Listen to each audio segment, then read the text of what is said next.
Assalamualaikum warahmatullahi wabarakatuh. Bismillahirrahmanirrahim. Kita di sepertiga Ramadan yang terakhir ini ada beberapa sisi yang kadang kita jadikan sebagai motivasi kita untuk ibadah. Penekanannya adalah bahwa ketika di bulan Ramadan masing-masing mempunyai nilai keistimewaan, dan yang sering dicari oleh banyak pihak dan umumnya adalah umat Islam adalah Lailatul Qadar. Yang tentu Lailatul Qadar ini sesuatu yang misterius. Ada beberapa yang oleh Allah Subhanahu wa taala dikondisikan atau disembunyikan dari makhluk Allah Subhanahu wa taala. Yang diantaranya adalah yang pertama yang disembunyikan itu walinya Allah atau aulia atau bolone Gusti Allah. Walinya Allah ini disembunyikan atau berada di tengah-tengah jutaan atau miliatan manusia. Tujuannya adalah agar kita menghormati semua manusia. Jadi tidak pilih-pilih, mana yang baik Allah kita hormati, mana yang bukan tidak kita hormati. Maka caranya Allah mengkondisikan kita supaya kita bisa menghormati siapa saja. Maka kita mengkondisikan atau Allah mengkondisikan sesuatu yang disembunyikan. Jadi ada wali jadab, ada wali nasab, ada abdal, dan seterusnya. Wali ini terkondisi di mana setiap 100.000 orang ada satu wali.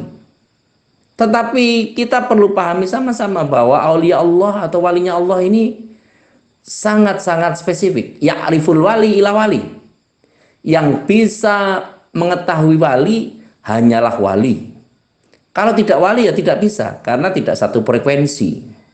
Maka kadang orang dari perkataan, oh dia punya keramat, oh ini dia dekat dengan Allah.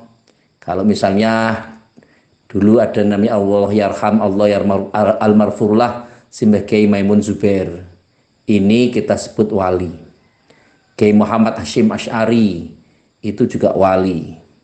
Tentu banyak lagi kiai atau ulama yang telah diwafatkan oleh Allah Subhanahu wa taala yang tentu mempunyai tingkat kewalian yang berbeda. Dan tentu yang mengetahui ya hanya sesama walinya. Kalau kita hanya sekedar mendapatkan informasi, oh beliau ini waliullah, ya sudah seperti itu. Maka orang-orang yang seperti itulah yang harus kita hormati. Karena apapun kondisinya, mereka dengan Allah, berbeda dengan makom kita. Dan yang berikutnya yang disembunyikan Allah Subhanahu wa taala adalah Ismul A'dzam. Allah menyembunyikan Ismul A'dzam dari Asmaul Husna. Dari 99 nama Allah itu Allah sembunyikan. Supaya Allah membaca semuanya. Dari Allah ya Rahman ya Rahim, ya Malik ya Qudus ya Salam, ya Mu'min ya Muhaimin, sampai dengan ya Syakur.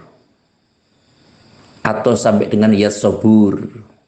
Jadi kita supaya bisa semuanya. Kalau kita mengetahui Ismu A'dzamnya ada di ya Ghani, maka kita yang bacanya ya Ghani terus, ya Ghani, ya Ghani, ya Ghani, ya Mughni, ya Mughni, ya Dzal Jalali wal Ikram gitu. Karena apa? Kita ketahuinya atau sudah mengerti Ismul A'dzamnya ada di mana.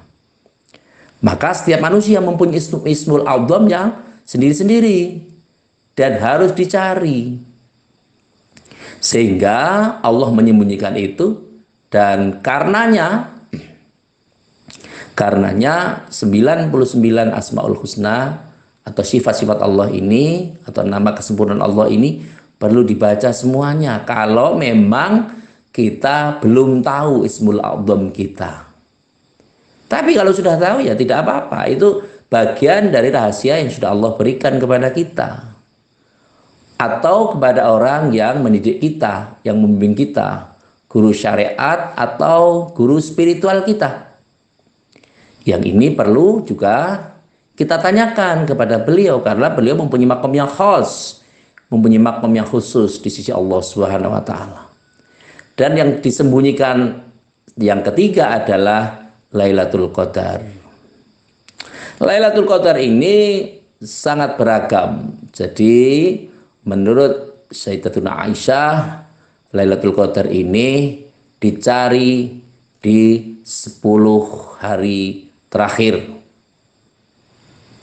Jadi kalau dicari 10 hari terakhir, maka kadang orang jadi bermilih, wah saya kalau ini kan berarti belum hari pertama, belum hari kedua, belum hari ketiga, belum. Maka masjid, tempat-tempat ibadah sepi.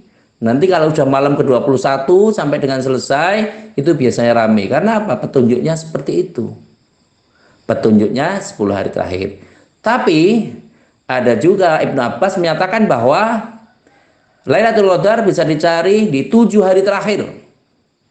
Ada Ibnu Abbas mengatakan hari yang ke-24.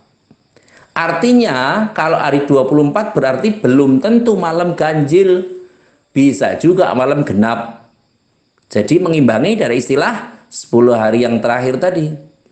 Ada pula di malam-malam ganjil 21, 23, 25, 27 atau 29. Atau bisa juga di Jumat terakhir malam ganjil di sepertiga akhir Ramadan. Kalau saat ini, ya malam ini, Kamis, malam Jumat, ini malam 25 Ramadan. Kalau sesuai dengan hadis ini, menurut Ibnu Haddad mengatakan bahwa malam Jumat di malam ganjil terakhir, di sepertiga terakhir bulan Ramadan. Artinya kalau malam Jumatnya bisa jatuh di malam 25 atau 27 atau 29 atau 23 atau 21, yaitu. Tapi kalau malam 21 nggak mungkin. Karena apa? Karena masih ada 27 atau 29. Jadi mestinya itu di malam ini, malam 25. Tapi ada juga yang menyatakan bahwa Lailatul Qadar ini memang yang namanya Lailatul Qadar kan piala ya. Piala atau sebuah penghargaan. Penghargaan itu mestinya tidak bisa didapatkan dengan mudah. Ada yang menyatakan bahwa penghargaan ini bisa dimulai dari bulan Rajab. Karena bulan Rajab ini menanam, bulan Sya'ban ini menyiram, dan memanennya itu di bulan Ramadan. Sehingga precisionnya adalah bahwa bulan Lailatul Qadar ini diawali dari bulan Rajab, Sya'ban, kemudian Ramadan. Baru kemudian setelah kita mendapatkan itu, lalu injury time-nya, di waktu-waktu finishing-nya, waktu-waktu selesainya di sepertiga Ramadan yang terakhir.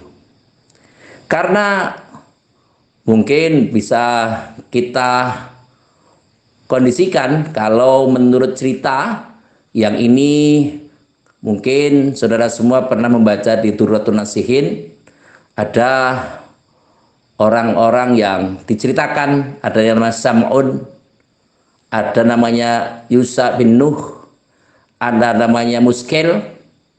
Itu kalau siang dia puasa, perang. Kalau malam dia beribadah.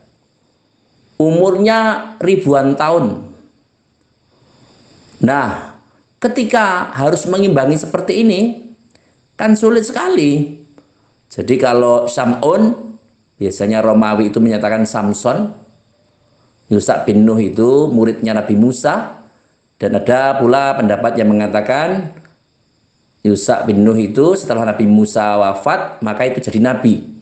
Dan itu tentu ya bisa diyakini atau bagaimana, monggo, karena jumlah nabi kan banyak ya, 124.000.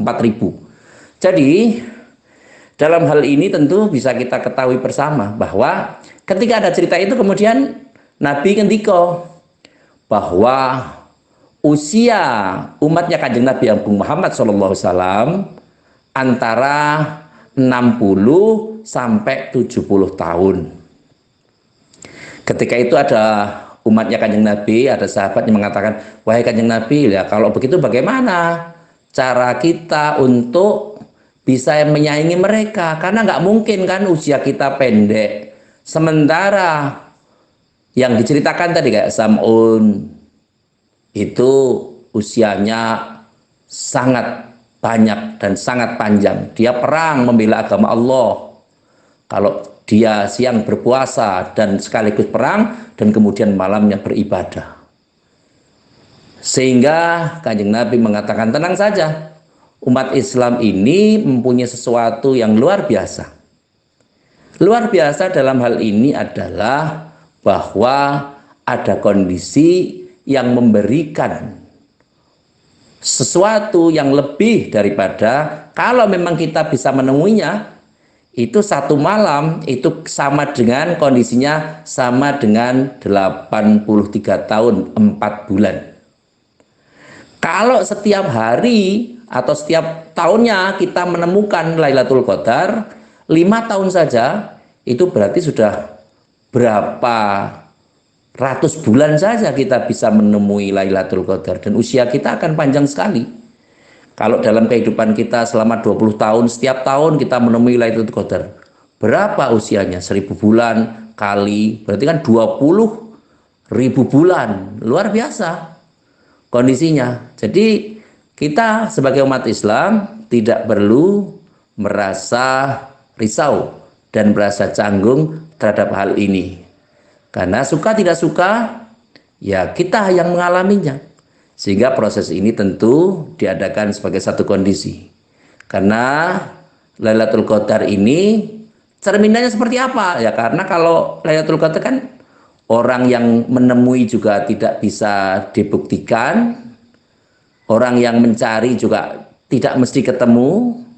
Tapi itu konkret ada dan ada kebenarannya. Artinya memang orang yang bisa mendapatkan Lailatul Qadar tentu berefek dari setelah Ramadan.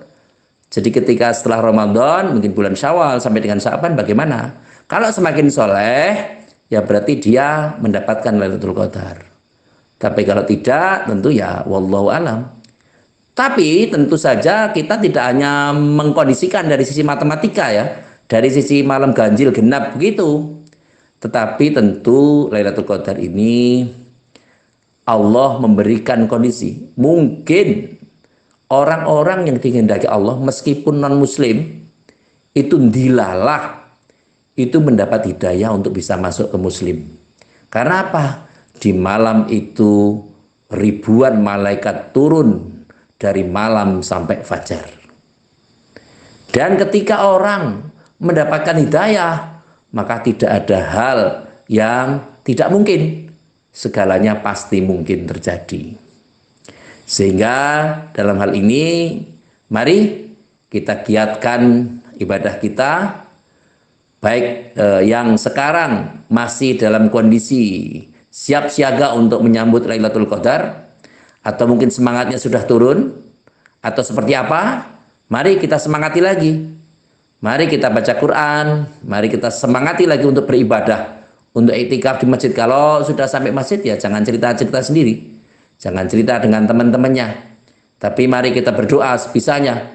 Masyhur yang sering dibaca tentu asyhadu alla ilaha illallah, asyhadu alla ilaha illallah, asyhadu alla ilaha illallah, astaghfirullah, as'alukal jannata wa a'udzubika minan nar, Allahumma innaka 'afuwun karim tuhibbul afwa fa'fu anna ya karim. Ada yang mengatakan Allahumma innaka 'afuwun tuhibbul afwa fa'fu anni. Tidak ada masalah. Yang penting berdoa seperti itu supaya mendapatkan ampunan dari Allah Subhanahu wa taala. Insya Allah dengan kita bersemangat untuk menjalankan perintah Allah di bulan Ramadan dan di luar Ramadan, tentu kita akan mendapatkan keberkahan. Dan informasi yang lain lagi adalah kalau kita rajin untuk jamaah maghrib, jamaah isya, dan jamaah subuh di bulan Ramadan, maka sama dengan kita mendapat sebagian besar dari Lailatul Qadar. Maka berbahagialah kita yang bisa berjamaah salat maghrib berjamaah sholat isya dan berjamaah sholat subuh. Jadi yang paling penting adalah bagaimana, karena apa? Kalau kita berjamaah sholat isya sama dengan kita sudah menghidupkan separuh malam. Tapi kalau kita bisa jamaah sholat subuh, berarti kita telah menghidupkan satu malam penuh. Semoga apa yang kita kerjakan di bulan yang penuh berkah ini senantiasa mendapat ridho dari Allah Subhanahu wa taala, dan apa yang kita cita-citakan menjadi umat yang bertakwa senantiasa mendapat ridho dari Allah Subhanahu wa taala. Amin Allahumma amin. Yang terakhir, seperti biasa, mari kita saling mendoakan. Semoga apabila ada teman kita yang sedang sakit, baik itu di rumah sakit atau di mana saja, ada teman kita yang sedang terkendala dengan kehidupannya, mungkin ada hal-hal yang belum selesai secara ekonomi, utang piutang, atau himpitan-himpitan masalah yang lain. Mungkin ada hal-hal yang belum selesai. Semoga Allah Subhanahu wa taala memberikan solusi yang terbaik. Andai kata ada saudara-saudara kita yang sekarang ini masih menganggur, semoga setelah ini atau mungkin 2-3 hari ke depan segera mendapatkan pekerjaan untuk bisa beribadah dengan baik dengan pekerjaannya. Dan pekerjaan yang didapatkan adalah pekerjaan yang baik dan pekerjaan yang mendapatkan ridho dari Allah Subhanahu wa taala. Amin Allahumma amin. Terima kasih kepada semua pihak yang telah membantu terselenggaranya acara ini. Semoga partisipasi penjaringan semua senantiasa mendapat balasan dari Allah Subhanahu wa taala. Amin Allahumma amin. Terima kasih atas segala perhatian dan mohon maaf atas segala kekurangan. Saya akhiri, wallahul muwaffiq ila aqwamit thoriq. Wassalamualaikum warahmatullahi wabarakatuh.